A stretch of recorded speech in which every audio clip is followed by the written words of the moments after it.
हाँ जी बेटा, last time जो है ना हमने पढ़ा था यूनिट नंबर 5, चैप्टर का नाम है फिजिकल स्टेट ऑफ मैटर। तो पहले हम ये देखेंगे कि मैटर क्या है। मैटर की तीन जो है ना वो आपके पास टाइप्स हैं, सॉलिड है, लिक्विड है और गैस है। ठीक है जी। दूसरा इसके में ये होता है कि जी जो आपके पास मैटर है, मैटर की हमें कैसे पता चलेगा कोई चीज़ हमारे पास जो है मैटर है। पहली बात ये होती है कि वो ऑक्यूपाई स्पेस, कि वो जगह घेरती है। दूसरा आपके पास ये है जी उस चीज़ का वॉल्यूम होना चाहिए। हम अपने इर्द गिर्द जितनी भी चीज़ें देखते हैं सारी की सारी जो है ना वो मैटर है। वो कोई सॉलिड स्टेट में है, कोई लिक्विड स्टेट में है और कोई जो है ना वो गैसेस की फॉर्म में जो है ना वो पाई जाती है।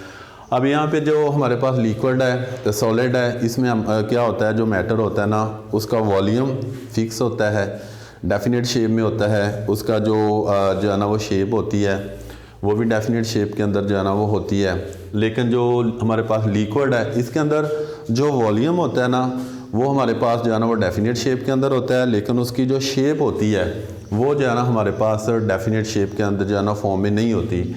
जिस तरह कि ये देखें कि अगर हम वाटर लेते हैं, उसको अगर ग्लास के अंदर डालेंगे तो उसकी शेप जो है ना वो वाटर की ग्लास की तरह जो है ना वो हो जाएगी। अगर हम उसको किसी प्लेट के अंदर डालेंगे तो वाटर की जो शेप है ना वो एक प्लेट की तरह जो है ना वो हो जाएगी। तो लिहाजा हम ये कह सकते हैं कि इसका वॉल्यूम जो होता है ना वो सेम होता है, लेकिन इसकी जो शेप होती है ना लिक्विड के अंदर वो डेफिनेट नहीं होती। तीसरी हमारे पास आ जाती है जी, आगे हमारे पास आ जाती है गैस। गैस के अंदर क्या होता है, इसका जो वॉल्यूम होता है वो जो है ना वो फिक्स नहीं होता और ना ही इसकी डेफिनेट शेप होती है, नॉन डेफिनेट इसका जो है ना वो वॉल्यूम होता है। ठीक है जी। ये तो थोड़ा सा इसके बारे में इंट्रोडक्शन था। उसके बाद हमने पढ़ा जी इस चैप्टर के अंदर बॉयल्स लॉ को। बॉयल्स लॉ में हमारे पास हमने रिलेशनशिप पढ़ा वॉल्यूम और जो है ना ये वाला प्रेशर का। वॉल्यूम और प्रेशर का जो है ना वो इन्वर्सली रिलेशनशिप पाया जाता है। और कब कि जब आपका टेम्परेचर जो होता है ना वो कांस्टेंट हो। अगर आपका टेम्परेचर जो है ना वो वेरी करता है तो देन आपका ये वाला लॉ जो है ना वो दुरुस्त साबित नहीं होगा। तो अगर आपका टेम्परेचर जो है ना उसको हम कांस्टेंट रखेंगे तो देन आपके पास क्या होगा। अब दूसरा यहाँ पे एक क्वेश्चन है कि जी कौन सी चीज़ जो है ना वो हम लेफ़्ट साइड पे रखेंगे और कौन सी चीज़ जो है ना वो हम राइट साइड पे रखेंगे। जो इंडिपेंडेंट चीज़ होती है वो हमेशा हम जो है ना वो राइट साइड पे रखते हैं और जो डिपेंडेंट चीज़ होती है वो हम लेफ़्ट साइड पे रखते हैं। अब यहाँ पे देखें कि प्रेशर की वजह से वॉल्यूम ने चेंज होना है, ना कि वॉल्यूम की वजह से जो है ना वो प्रेशर ने जो है ना हमारे पास चेंज होना है। तो लिहाजा यहाँ पर जो है ना वो वॉल्यूम जो है ये हमारे पास इंडिपेंडेंट है, तो लिहाजा हमने इसको राइट साइड पे रख दिया। और वॉल्यूम जो है ना वो डिपेंडेंट है, इस ये वाला जो है ना इसको हम राइट साइड लेफ़्ट साइड पे रखेंगे। उसके बाद ये हमने डिटेल से पढ़ा। आज हम जो है ना वो उससे अगला टॉपिक है हमारे पास चार्ल्स लॉ। चार्ल्स लॉ जो है ना वो 1787 के अंदर जे चार्ल्स, हाँ जी, तो यहाँ पे हम जो है ना वो आज टॉपिक डिस्कस कर लेंगे चार्ल्स लॉ। चार्ल्स लॉ जो है ना वो 1787 के अंदर जे चार्ल्स जो एक फ्रेंच साइंटिस्ट था, उसने इसको जो है ना वो प्रेजेंट किया था। वो भी इसके अंदर जो है ना वो तीन वेरिएबल्स को ही यूज़ करता है, वॉल्यूम को, टेम्परेचर को, प्रेशर को। लेकिन यहाँ पर जो है ना वो बॉयल्स लॉ के अंदर जो वॉल्यूम था और प्रेशर था उसका रिलेशनशिप था, लेकिन वो इन्वर्सली था। लेकिन यहाँ पे जो है ना चार्ल्स लॉ के अंदर हमने देखा कि जी जो है ना वॉल्यूम और टेम्परेचर का डायरेक्ट रिलेशनशिप है। लेकिन इससे पहले हम जो है ना इसको बाय डेफिनेशन पढ़ते हैं। अब यहाँ पे देखें जी बाय डेफिनेशन हमारे पास क्या है, volume of A given gas. अब यहाँ पे गिवन गैस क्या जी, कोई भी गैस जितनी आपको जो है ना वो क्वांटिटी में दी गई है वो आपके पास गिवन गैस होगी।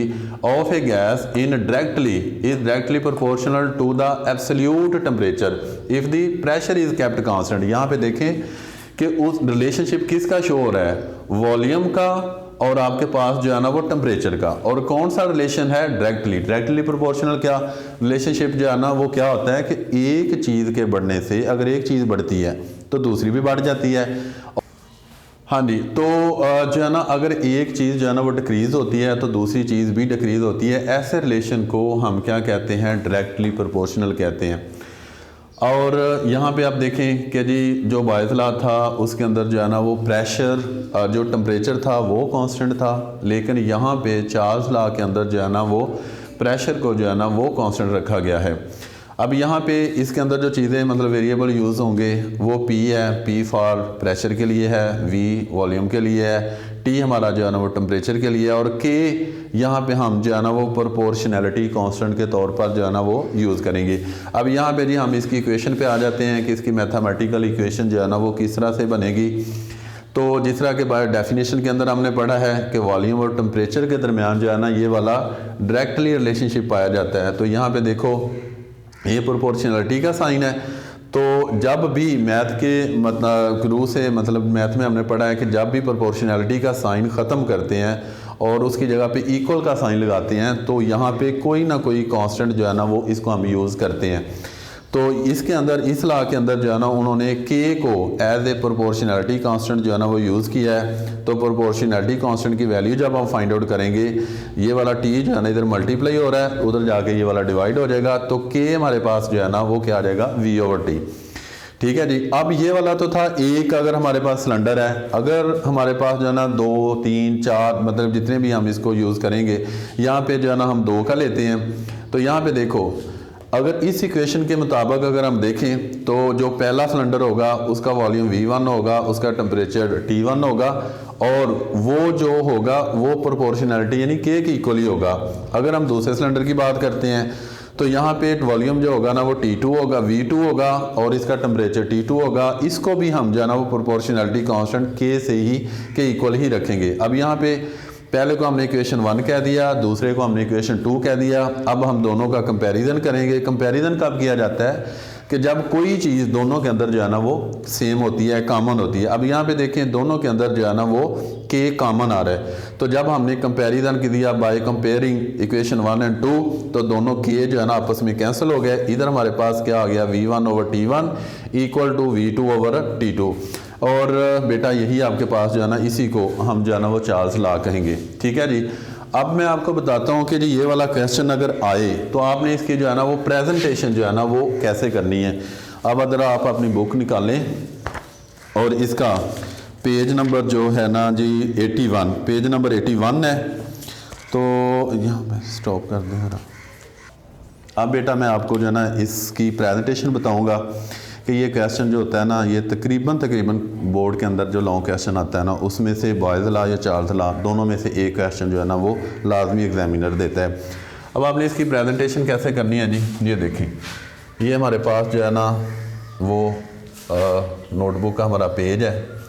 क्वेश्चन जो है ना वो आपने हमेशा सेंटर में लिखना होता है, और जो मेन क्वेश्चन होता है उसका नंबर तो आप दूसरा है, और जो इसका पार्ट नंबर होता है हमेशा रोमन काउंटिंग में आपने लिखना है। सबसे पहले आपने इसमें क्या करना है जी, जो इसकी इंट्रोडक्शन है, इंट्रोडक्शन मार्कर के साथ, और इसमें आपने ना सिंपल मार्कर यूज़ करनी है। कट मार्कर जो है ना वो साइंस सब्जेक्ट के अंदर, इंग्लिश सब्जेक्ट के अंदर जो होते हैं ना उसके अंदर नहीं होता। सबसे पहले आपने जो है ना ये वाला आप लिखेंगे जी इसका इंट्रोडक्शन। इंट्रोडक्शन के अंदर जो है ना जो इसका नाम होगा जे चार्ल्स, ये वाला मार्कर से लिखेंगे, और उसके बाद 1787 जो है ना ये मार्कर से लिखेंगे ताकि ये जो है ना ज़रा हाईलाइट हो जाए। उसके बाद आप क्या लिखेंगे कि आपकी यहाँ पे लिखोगे जी स्टेटमेंट, और ये वाला 1 जो है ना ये वाला आपने रोमन काउंटिंग वाला यूज़ करना है, स्टेटमेंट। उसके बाद आपने क्या करना है, आपकी जो फिंगर है आपने मतलब अंदाजे से इतनी जगह इधर छोड़ देनी है, इतनी ही जगह आपने इधर छोड़ देनी है। आपने ये वाली स्टेटमेंट नंबर 1 जो है ना ये आप इसके अंदर लिखते गए। उसके बाद ये वाला जब आपने कंप्लीट कर ली, यहाँ पे आपने इन्वर्टेड कॉमे लगाने हैं, यहाँ पे आपने इन्वर्टेड कॉमे लगाने, बाद में आपने यहाँ पे डबल लाइन लगा देनी है, इधर भी और इधर भी। ठीक है। उसके बाद जी ये स्टेटमेंट जो बुक के अंदर इन्वर्टेड कॉमर्स के अंदर दी हुई है ना ये स्टेटमेंट इसके अंदर आएगी। उसके बाद आगे जहाँ पे इन्वर्टेड कॉमर्स ख़त्म होते हैं, बुक अपनी बुक के ऊपर देखें आगे लिखा हुआ है व्हेन प्रेशर P इज़। अब ये वाला जो P है ना ये भी आपने जो है ना वो मार्कर से लिखना है ताकि ये वाला भी यहाँ पे हाईलाइट हो जाए। जब ये आप मार्कर से लिखेंगे तो एग्जामिनर फ़ौरन इसी की तरफ देखेगा कि ये कोई ख़ास चीज़ है। उसके बाद V आपके पास आएगा, ये मार्कर से आपने जो है ना लिखना है। आगे आपके पास T आएगा कैपिटल में, ये आपने मार्कर से लिखना है। फिर नीचे देखें जी जहाँ पे ये ख़त्म हो रहा है उसके बाद लिखा हुआ है मैथमेटिकली, ये आप इसकी हेडिंग देंगे। और हेडिंग देने के बाद यहाँ पे फिर ये जो आपके पास स्टेटमेंट है, वॉल्यूम है, वॉल्यूम आपके पास है टेम्परेचर,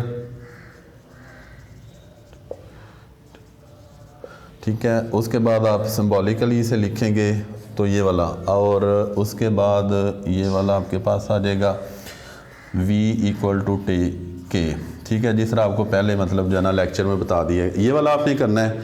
उसके बाद फिर आपने यहाँ पे जो है ना वो आ जानी है, ये वाला जो आपका टेबल आपने बनाया ना, इसका साइज़ पूरे पेज के ऊपर जितने भी 1-2 टेबल बनेंगे उनका साइज़ जो है ना वो बेटा सेम ही होगा, ठीक है जी। ये वाला स्टेटमेंट नंबर 2 है, अपनी बुक का देखें कि जहाँ पे लिखा हुआ है जी k is a proportionality constant if temperature, if से आपने जो है ना स्टेटमेंट नंबर 2 स्टार्ट करनी है। जितना साइज़ ऊपर है उतना ही आपने अंदाजे से पहले, अगर ना भी पता चले तो आप ना पहले डॉट लगा दिया करें इस तरह। फिर आपने जी ये वाला आपके पास जो है ना वो स्टेटमेंट आपने 2 लिखी, वैसे ही पहले की तरह जो है ना वो आपने इस तरह डबल लाइन लगा देनी है, इन्वर्टेड कॉमा लगा देने हैं, ये वाला, ठीक है। उसके बाद फिर वही वाला, तो मतलब जो है ना अगेन आ जाएगा मैथमेटिकली, ये वाला हेडिंग आ जाएगा। और मैथमेटिकली में यहाँ पे देखें फिर वो लिखा है form the Charles law will be, तो यहाँ पे आपके पास जो है ना वो क्या आ जाएगा अगले पेज पे कि v1 equal to v1/t1 equal to के, और उसके बाद v2 over t2 equal to के। जब हम कंपेयर करेंगे v1/t1 equal to v2 over t2, जब आपने इसको प्रूव कर लेना है तो ये आपने मार्कर के साथ जो है ना वो इसको लगाएंगे, क्योंकि ये हाईलाइट हो जाएगा। बेटा ये तो प्रेजेंटेशन थी लॉन्ग क्वेश्चन की, ठीक है। अगर आए तो आपने इसको ऐसे लिखना है। अगर आप ये इंट्रोडक्शन हेडिंग ना भी देना चाहें ना, डायरेक्ट सीधी 2 लाइनें लिख दें, देन तब भी आपकी प्रेजेंटेशन बन सकती है। अगर ये वाला क्वेश्चन आपको इसके अंदर से शॉर्ट क्वेश्चन आए तो आपने इसके अंदर जो है ना वो क्या लिखेंगे। अगर आपको शॉर्ट क्वेश्चन आएगा तो स्टेटमेंट जो है ना वो आपने 1 वाली लिखनी है, और मैथमेटिकल जो है ना वो आपने 2 वाला लिखना है। तो इस तरह आपका जो है ना ये वाला शॉर्ट क्वेश्चन कंप्लीट हो जाएगा। अब यहाँ पे अपनी पेज जो है ना वो बुक देखें। मैं आपको जो है ना जिसको नहीं समझ आई तो बुक से जो है ना वो आप इसको कर लें कि जी कैसे कैसे आपने जो है ना वो इसको जो है ना वो करना है। ये बुक देखें,